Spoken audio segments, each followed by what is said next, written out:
पिछली क्लास में हम लोगों ने बात की कि वैद्युत विभव क्या होता है और बिंदु आवेश के कारण वैद्युत विभव क्या होता है।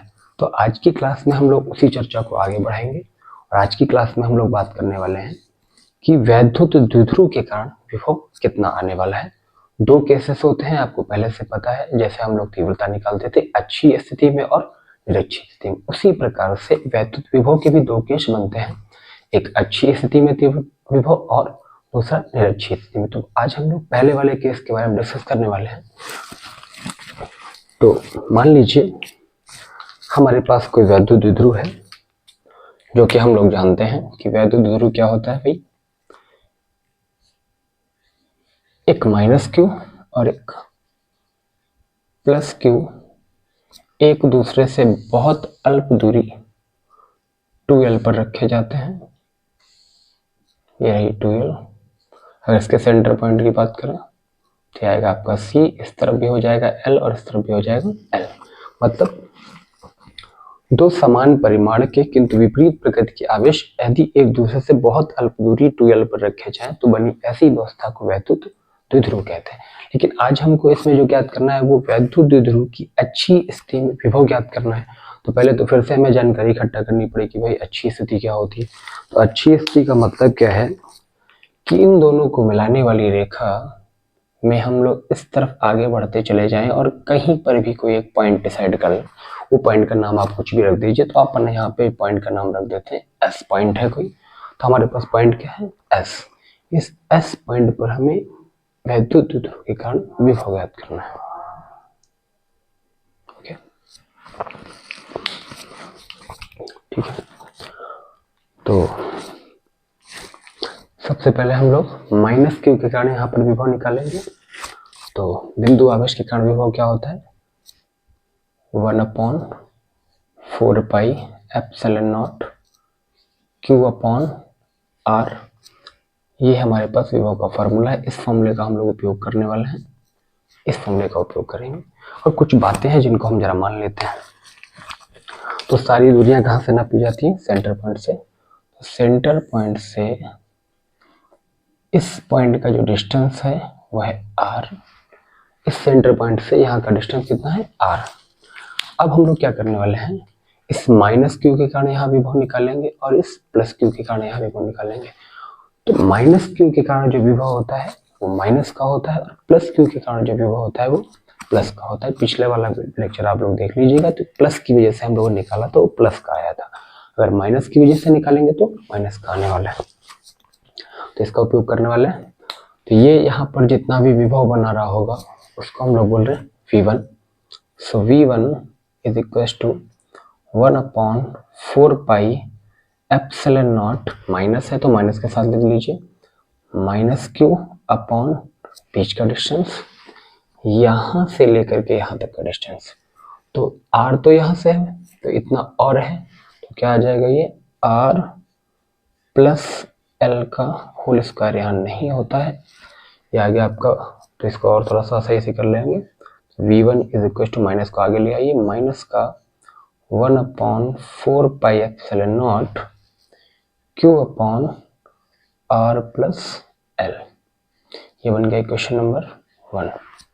ओके, तो इसी प्रकार से हम लोग प्लस Q के कारण यहाँ पर विभव निकालेंगे। वो देखिए कितना आने वाला है। तो इसको हम V2 बोल दे रहे हैं। V2 is equal to 1/4 pi epsilon nought Q upon, अब की बार यहाँ से इतना डिस्टेंस तो ये हटाना पड़ेगा, R माइनस L। ओके, ये बन गया इक्वेशन नंबर 2। अब इक्वेशन नंबर 2 और इक्वेशन नंबर 1, जो विभव होता है वो होती है अदिश राशि। तो अदिशों को जोड़ने और घटाने में हमें कोई प्रॉब्लम नहीं, वेक्टर सम पे नहीं जाना पड़ता है, तो नॉर्मली जोड़ घटा सकते हैं।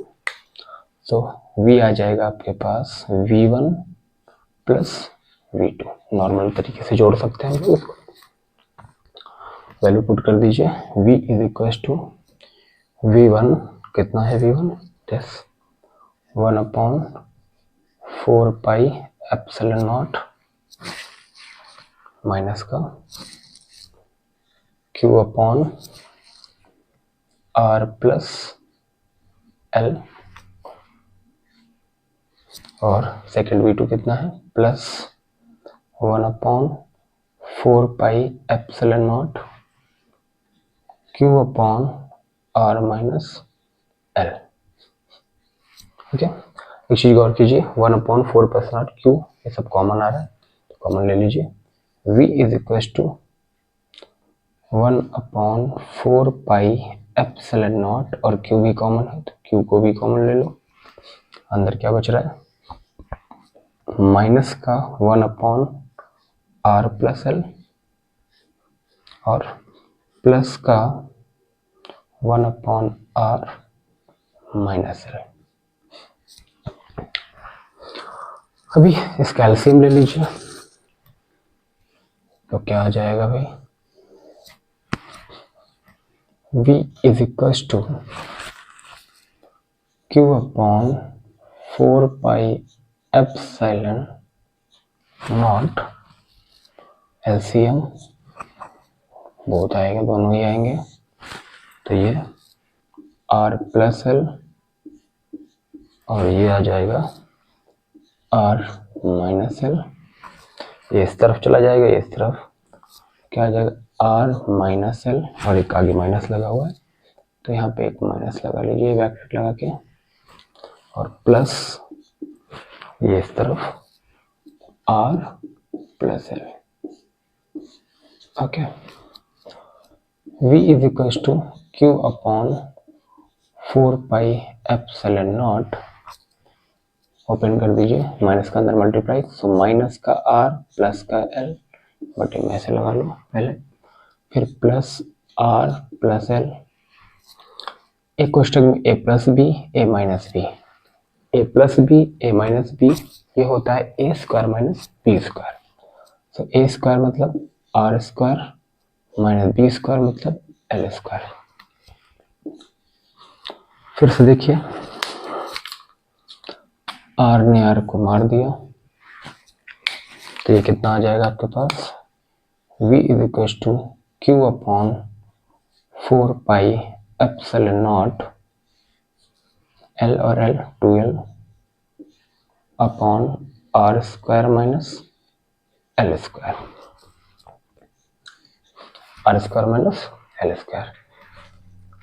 अब इसको जरा गौर से देखिए, Q into 2l, this is P, well known, this is P, तो ये आ जाएगा आपके पास V is equal to 1 upon 4 pi epsilon not, ये P हो गया तो P upon R square minus L square, ये इक्वेशन तैयार है। लेकिन फिर से हम लोग बात करेंगे कि जो L होता है वो बहुत कम होता है बीच का डिस्टेंस, तो यहाँ पे R बहुत बड़ा है, R much much greater then in comparison of L, R बहुत बड़ा है और L बहुत छोटा है, तो L को हम लोग L स्क्वायर को इक्वल टू 0 कर देंगे, तो क्या आ जाएगा V is equal to 1 upon 4 pi epsilon nought P upon ये 0 हो गया तो आ गया आपके पास R स्क्वायर। ये आपका बन गया वैद्युत द्विध्रुव के कारण अच्छी स्थिति में विभव। यहाँ पर दिशा वगैरह की बात नहीं करते इसलिए थोड़ा सा आसान है।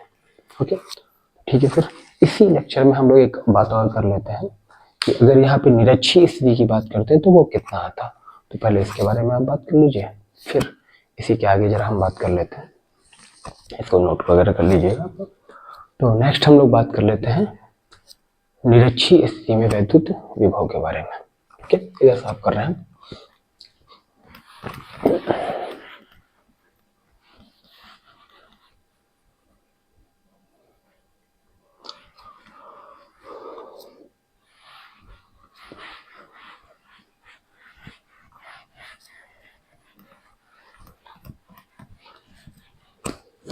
निरक्षीय स्थिति में हम लोग क्या करते हैं कि जो मिलाने वाली रेखा है इसके 90 डिग्री पर मतलब परपेंडिकुलर बात करेंगे, तो यहाँ कहीं पर मान लीजिए हम हैं,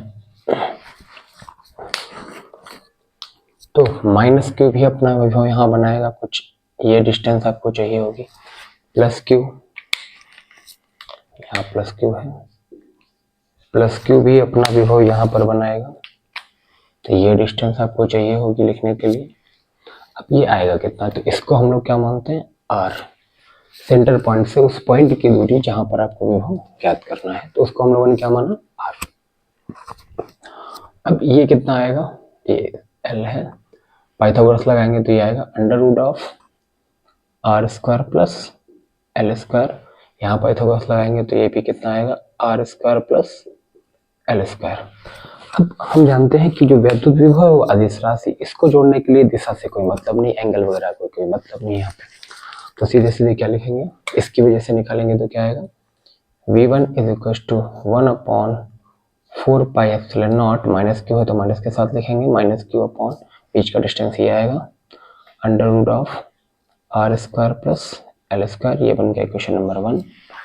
प्लस की वजह से लिखे, so V2 is equal to 1/4πε0 plus upon under root of R square plus L square, equation number 2।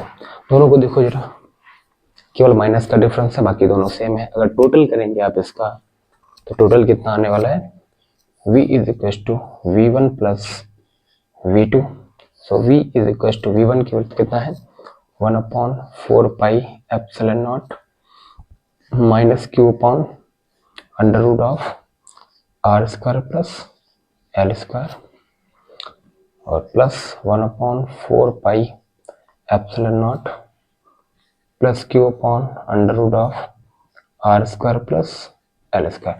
दोनों इक्वल है और अपोजिट है, ये माइनस है पूरा और ये प्लस है, cancel out, so v is equal to क्या आ गया आपके पास, 0। तो इसमें कुछ खास था ही नहीं। अच्छी स्थिति में विभव ये है, निरक्षीय स्थिति में विभव शून्य आता है, इसलिए इसका कोई खास हमारे पास पेपर में पूछे जाने लायक काम नहीं है। ठीक है, फिर आज के लिए इतना ही काफी है, बाकी फिर कभी।